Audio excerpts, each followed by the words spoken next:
Hello welcome दोस्तों, एक बार फिर से स्वागत है आपका हमारे चैनल देवभूमि एजुकेशन पॉइंट में। दोस्तों आज का वीडियो आपके लिए बेहद खास होने वाला है।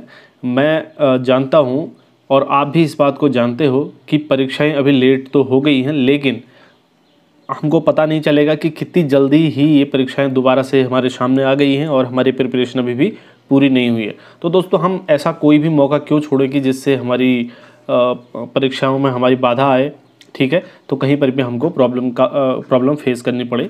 तो यहाँ पर दोस्तों इसी सिलसिले में आपसे मैं एक इम्पोर्टेंट वीडियो यहाँ पर लेकर आया हूँ। मैं कोशिश करता हूँ प्रत्येक दिन आपके लिए महत्वपूर्ण वीडियोज़ अपलोड करने की, और मैंने कल रात को एक वीडियो अपलोड किया है जो मैंने CDP की सीरीज़ में नेक्स्ट वीडियो यानी कि वो सेट नंबर 6 है, 5 में पहले अपलोड कर चुका हूँ।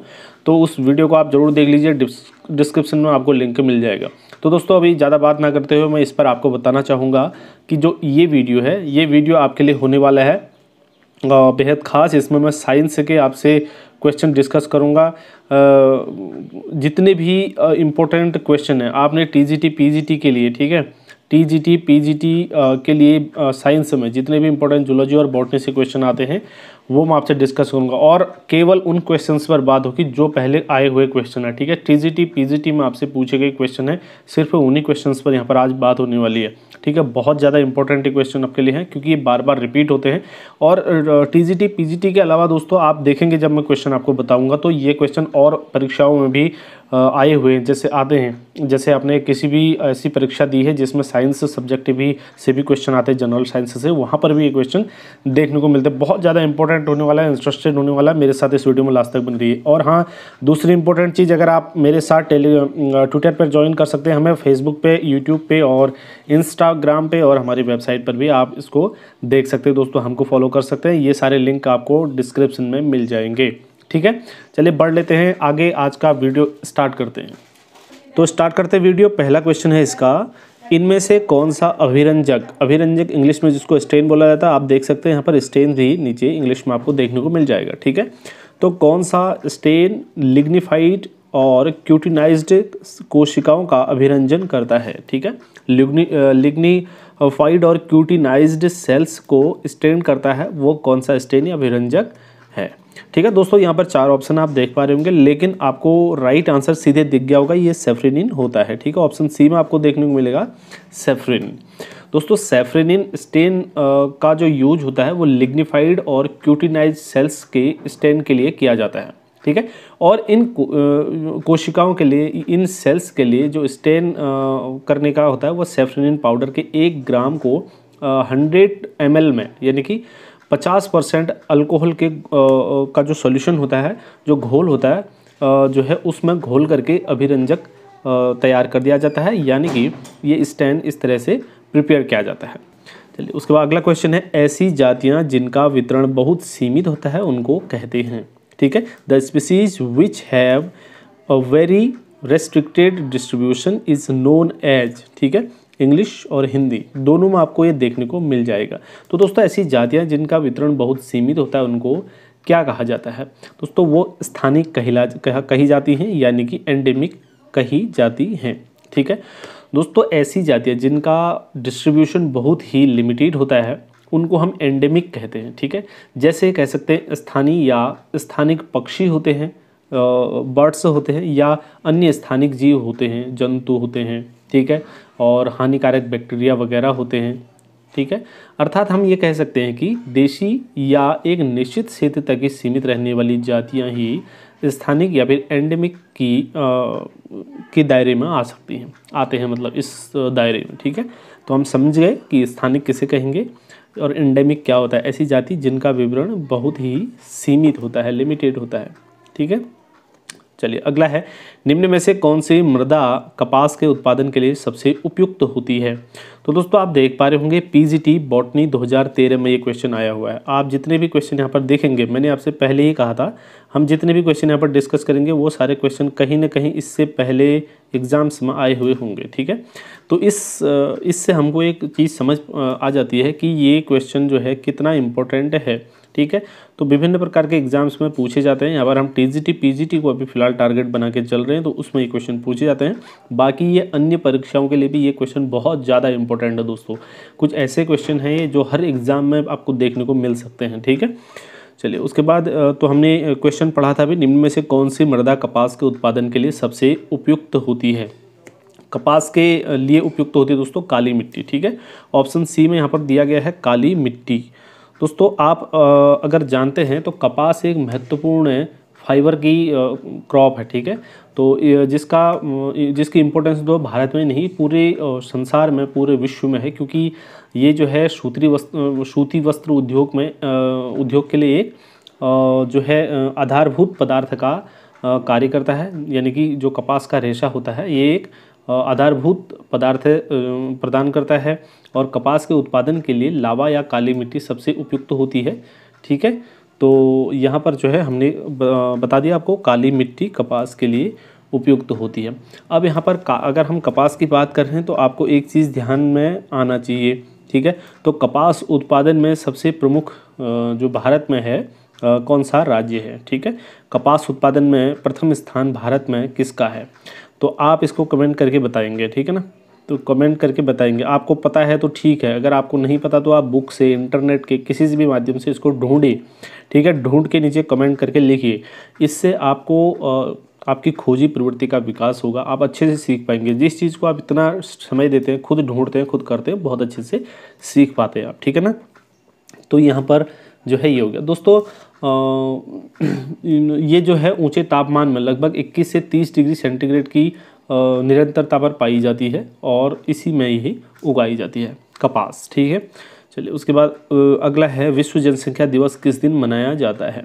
काफ़ी इंपॉर्टेंट क्वेश्चन है। आपने जनरल कोई भी एग्ज़ाम में, आपको ग्रुप सी के एग्ज़ाम अगर दिए हैं या रेलवे के एग्ज़ाम आपने दिए हैं, ठीक है, उसमें तो आपको ये कई बार आपको ये क्वेश्चन देखने को मिला होगा, विश्व जनसंख्या दिवस, ठीक है।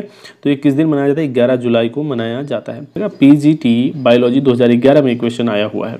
तो 11 जुलाई को विश्व जनसंख्या दिवस मनाया जाता है, ठीक है।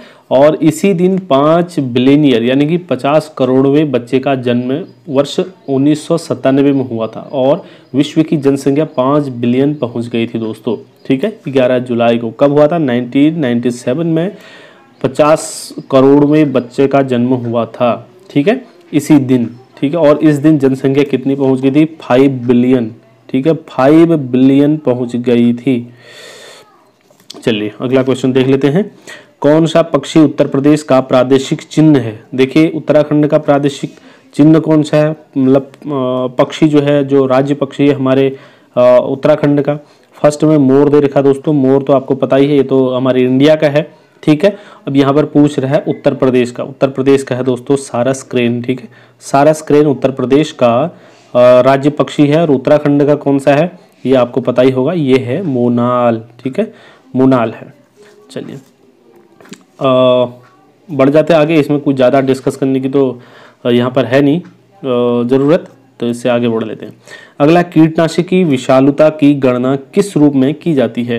तो कीटनाशक मतलब कितना, कोई भी कीटनाशक जो है कितना विषैला है, तो उसकी विषालुता की गणना किस रूप में की जाती है, ये की जाती है दोस्तों LR50 के रूप में, ठीक है। LR50 के रूप में की जाती है। कीटनाशक की विषालता यानी कि टॉक्सिसिटी की बात करते हैं यहाँ पर, ठीक है। तो टॉक्सिसिटी LD50 के रूप में की जाती है। चलिए आगे बढ़ते हैं। अगला क्वेश्चन है, ऑर्गेनोफॉस्फोरस कीटनाशी किसका कार्य अवरुद्ध कर देते हैं। तो दोस्तों इसका सही जवाब है एसिटाइल कोलाइन एस्टरेज का, ठीक है। ऑप्शन सी यहाँ पर देखिए आप, एसिटाइल कोलाइन एस्टरेज का, ठीक है। जो ये ऑर्गेनोफॉस्फोरस कीटनाशी होते हैं, पेस्टिसाइड्स होते हैं, ये कॉमनली क्या कर देते हैं, क्या होते हैं, कम नुकसानदायक होते हैं, लेस हार्मफुल कीटनाशक माने जाते हैं। दोस्तों ये कीटनाशक जंतुओं में, ठीक है, एनिमल्स में एसिटाइल कोलाइन एस्टरेज एंजाइम का कार्य रोक देते हैं, अवरुद्ध करते हैं, उसमें कुछ न कुछ प्रॉब्लम उत्पन्न कर देते हैं। और ये एंजाइम साइनेप्टिन तरल यानी कि फ्लूइड जो होता है, तो साइनेप्टिक फ्लूइड में पाए जाते हैं और एसिटिल कोलाइन को डिकम्पोज कर देते हैं, ठीक है। चलिए अगला क्वेश्चन देखते हैं। निम्न में से किस एक पादप समुच्चय का सामाजिक वानिकी में इस्तेमाल होता है? ठीक है, तो सामाजिक वानिकी में किस पादप समुच्चय का इस्तेमाल होता है? ठीक है, सोशल फॉरेस्ट्री में। ठीक है, तो इसका सही जवाब होने वाला है दोस्तों सुब्बुल, यूकैलिप्टस और कैजुआरिना और बांस का। ऑप्शन सी में आपको देखने को मिलेगा ये चीज़। ठीक है, तो इसका उपयोग किस में होता है? सामाजिक वानिकी में होता है। दोस्तों सामाजिक वानिकी में इतनी चीज़ों का इस्तेमाल होता है, इसी समूह के पादपों का प्लांट्स का इस्तेमाल होता है। दोस्तों ये तेज़ी से बढ़ने वाले प्लांट हैं और कम पानी में भी इनकी बहुत अच्छी तरीके से ग्रोथ होती है, इसीलिए जो है इसका यहाँ पर उपयोग होता है या अच्छा माना जाता है। उसके बाद अगला क्वेश्चन, निम्न में कौन सा मानवीय क्रियाकलाप पारितंत्र को न्यूनतम हानि पहुँचाता है? ठीक है, तो न्यूनतम हानि देखिए स्क्रीन पर फिट आ पा रहा है, नहीं आ पा रहा है ये क्वेश्चन, चलिए आ गया। तो देखते हैं जो है कौन सा जो पारितंत्र को कम से कम हानि पहुंचाता है। ठीक है, तो इसका सही जवाब है दोस्तों जैविक खेती। जैविक खेती के लिए यहाँ पर आजकल बोला जाता है, प्रत्येक किसानों से, आप सभी से बोला जाता है। और ये क्वेश्चन टीजीटी बायोलॉजी 2003 में आया हुआ भी है। ठीक है, इस चीज़ों को भी ध्यान रखना है आपने। ठीक है, कब ये क्वेश्चन आया हुआ है और कितना इम्पोर्टेंट ये हमारे लिए होने वाला है। ठीक है दोस्तों, जैविक खेती से इकोसिस्टम को कम से कम हानि पहुंचती है, या हम ये कह सकते हैं कि जैविक खेती ऑर्गेनिक फार्मिंग जो होती है वो पारितंत्र के लिए लाभदायक होती है, क्योंकि इसके द्वारा जैव विविधता को बढ़ावा मिलता है, बायोडाइवर्सिटी को बढ़ावा मिलता है। और ये क्या करता है, भूमि, जल और वायु के जितने भी उपयोगी एलिमेंट्स हैं उनको नष्ट करने के बजाय, उनको खत्म करने के बजाय उनमें एक बैलेंस बनाए रखने का काम भी करता है। ठीक है, तो हम कह सकते हैं कि ऑप्शन ए यहाँ पर को सही होगा, जो कम से कम हानि पहुंचाता है या फिर लाभदायक होता है। ठीक है, अगला, ढलानों पर मिट्टी के कटाव का परिणाम निम्नलिखित तरीकों से होता है। तो ढलान जो होते हैं, ढलानों पर आप जानते ही हैं मिट्टी का कटाव होता है, जैसे बारिश हो गई, बादल फट गए, ऐसी घटनाएं आपने सुनी होंगी, लैंडस्लाइड वगैरह। तो इससे क्या होता है, जब ढलान होते हैं तो ढलानों पर पानी जब बहता है तो पानी के साथ बहुत सारी मिट्टी बह के नीचे की तरफ को आ जाती है। ठीक है, मतलब जमीन का कटाव हो जाता है। तो ये बोल रहा है कि ये किस तरीके से होता है। ठीक है, तो दोस्तों यहाँ पर मिट्टी के कटाव, या फिर हम उसको मृदा अपरदन के नाम से आपने सुना होगा। ठीक है, तो उसके बाद ढलानों पर आपने देखा होगा जो कटाव होता है, मैंने अभी अभी आपसे बताया, तो उसमें पहले नालिका का एक रिल जिसको बोलते हैं RIL, ठीक, RILL रिल। ठीक है, ऑप्शन यहाँ पर यहाँ पर देखने को मिला आपको। तो पहले नाली का निर्माण होता है। ठीक है, जैसे पानी आएगा तो पानी के साथ साथ जो मिट्टी बह जाती है उससे एक नाली जैसी बन जाती है। उसके बाद उसमें अब नालिका बनती है गली, जिसको हम गली कहते हैं। सबसे पहले एक हल्की पतली नाली बनेगी। ठीक है, सबसे पहले क्या बनता है, एक पतली नाली बनती है पानी के साथ जाने से, और छोटी पतली नाली सी बनेगी जितना जितना पानी, उसके बाद फिर एक बड़ी गली सी बन जाती है। ठीक है, फिर गली बनती है और उसके बाद दोस्तों ये इसमें घाटी का निर्माण हो जाता है। तो हम कह सकते हैं कि यहाँ पर को क्या होने वाला है, सबसे पहले हमने कहा रिल, उसके बाद गली, उसके बाद लास्ट में घाटी बन जाती है। यानी कि ऑप्शन सी में आपको ये चीज़ देखने को मिलेगी। ठीक है, रिल, गली और रिवाइन। ठीक है, नलिका, अवनालिका और घाटी।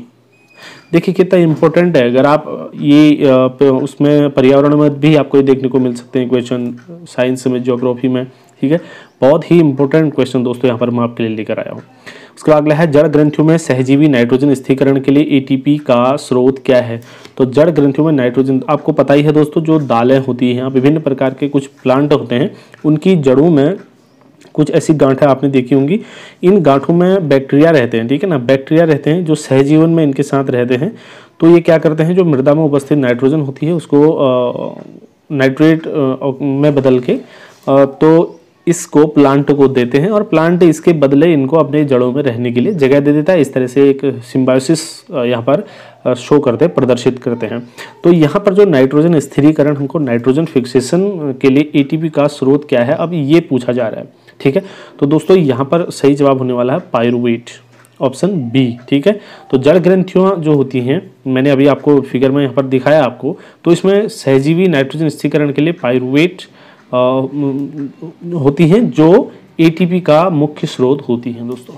ठीक है, चलिए अगला क्वेश्चन है, निम्नलिखित में से किससे कोकेन प्राप्त किया जाता है? अब इस क्वेश्चन को दे दीजिए आप, ये PGT बॉटनी 2002 में पूछा गया था, लेकिन इसको आपने ग्रुप सी या अन्य एग्जामों में कितनी बार आपने देखा होगा, ठीक है ना।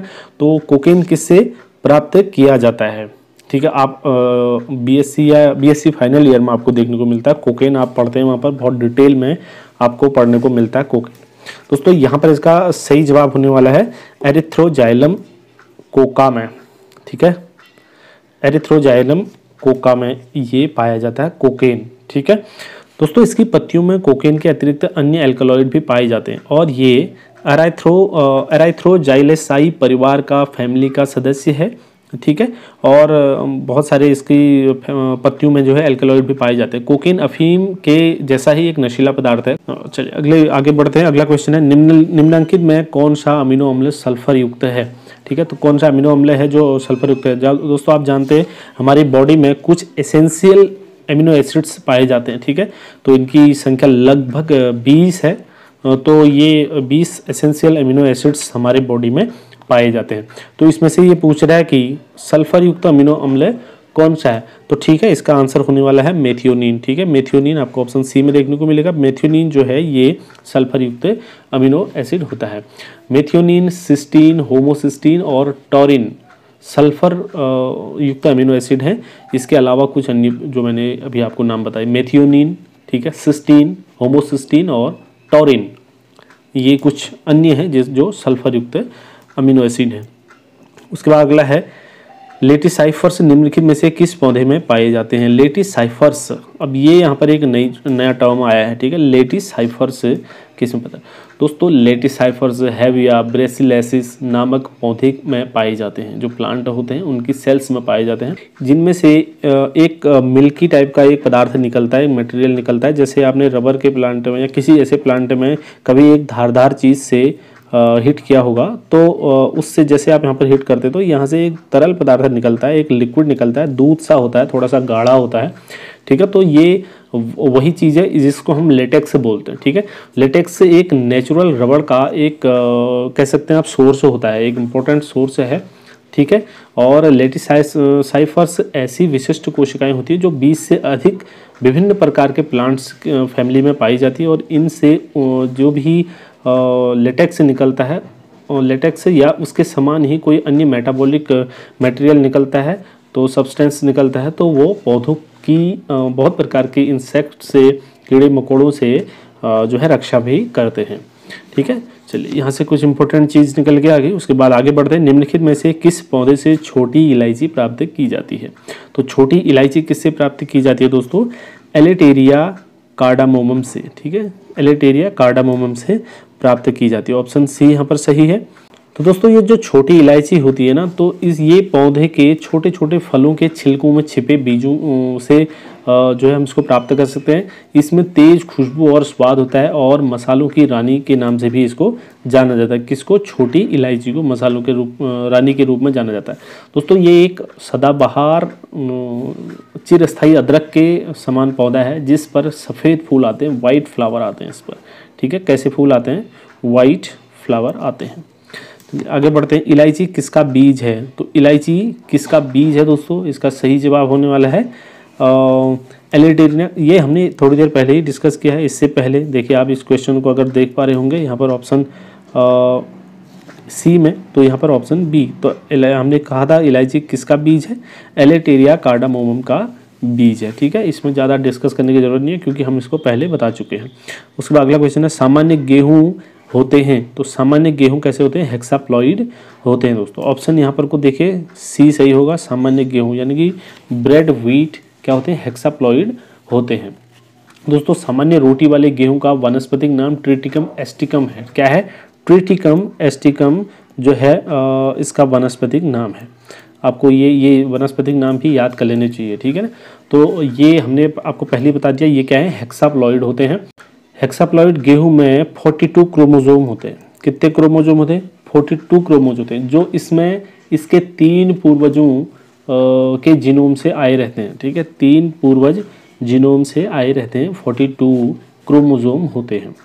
चलिए आगे बढ़ते हैं। गेहूं का कान बल रोग उत्पन्न होता है। ईयर कॉकल रोग जो गेहूं में उत्पन्न होता है, तो वो किसकी वजह से होता है दोस्तों। उसका सही जवाब है निमेटोड की वजह से। गेहूं का ईयर कोकल रोग जो होता है वो निमेटोड के कारण होता है। इस निमेटोड का नाम एंगुइना ट्रिटिकी। इसकी लंबाई 3 से 5 मिलीमीटर होती है। मिट्टी में इसकी संख्या जो है 10,000 प्रति किलोग्राम होती है और ये उसके बाद ही रोग उत्पन्न करते हैं जब इनकी संख्या 10,000 प्रति किलोग्राम हो जाती है मिट्टी में, ठीक है। उसके बाद ये इफेक्ट करना स्टार्ट कर देते हैं। अगला क्वेश्चन है, मूंगफली से तेल में निम्नलिखित में से क्या नहीं हो जाता है, क्या नहीं पाया जाता है, सॉरी।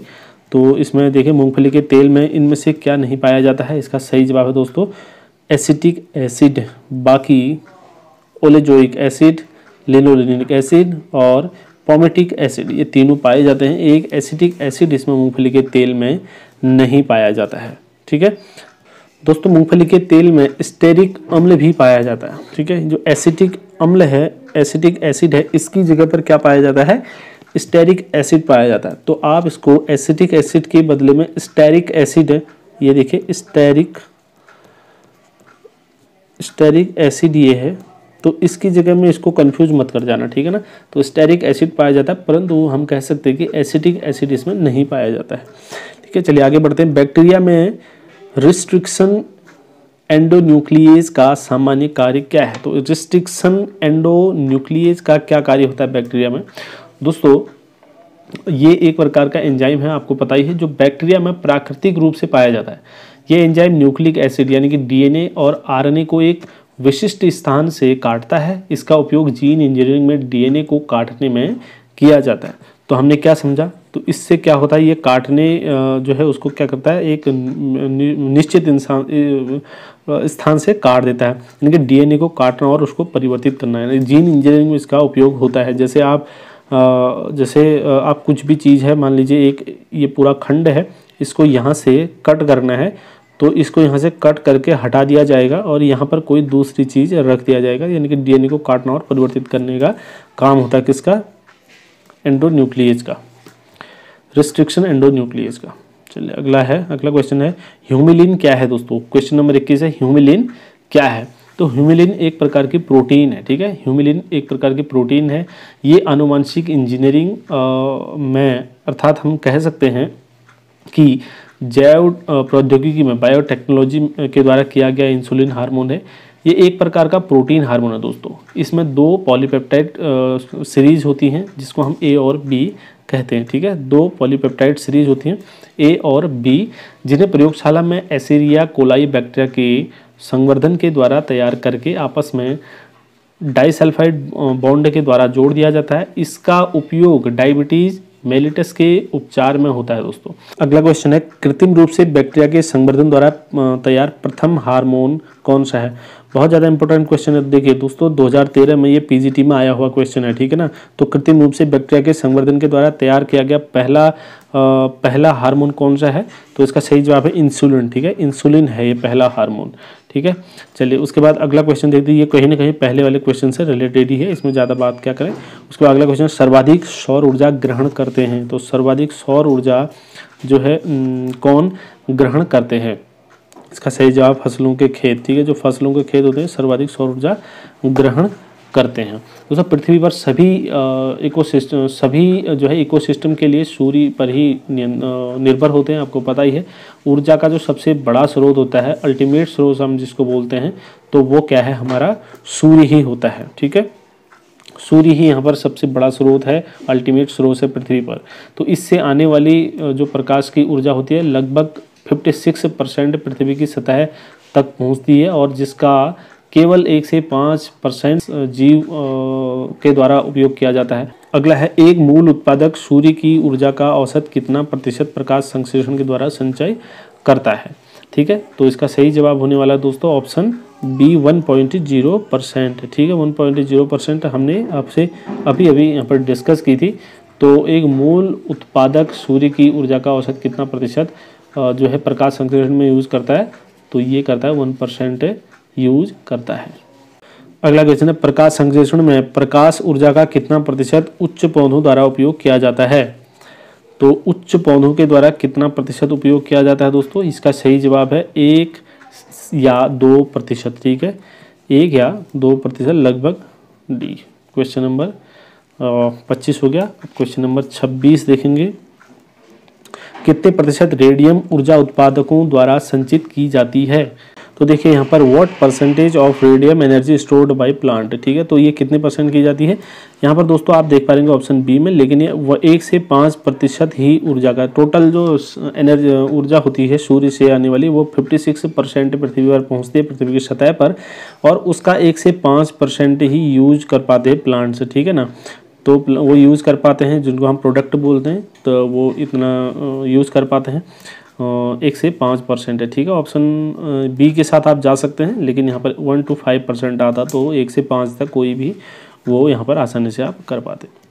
अगला क्वेश्चन है, निम्न में से कौन गेहूं की काला किट्टे बीमारी का कारण है, ठीक है। तो गेहूं में काला किट्टे यानी कि ब्लैक रस्ट डिजीज़ का कारण क्या है। तो इसका सही जवाब है दोस्तों पक्सिनिया ग्रेमिनिस, ठीक है। पक्सिनिया ग्रेमिनिस के कारण से इसमें काला कीट रोग हो जाता है। आपने देखा होगा जो गेहूं की जो बालियां होती हैं उस पर ब्लैक टाइप के कुछ ऐसी बीमारी लग जाती है जिससे वो खराब कर देता है। आगे अगला है, साइटोफेलिस ओराइजी को सामान्यतः कहते हैं। तो साइटोफेलिस ओराइजी को सामान्यतः चावल बीटल कहा जाता है। क्या कहा जाता है, चावल बीटल कहा जाता है दोस्तों, यहाँ पर राइस बीटल कहा जाता है, ठीक है।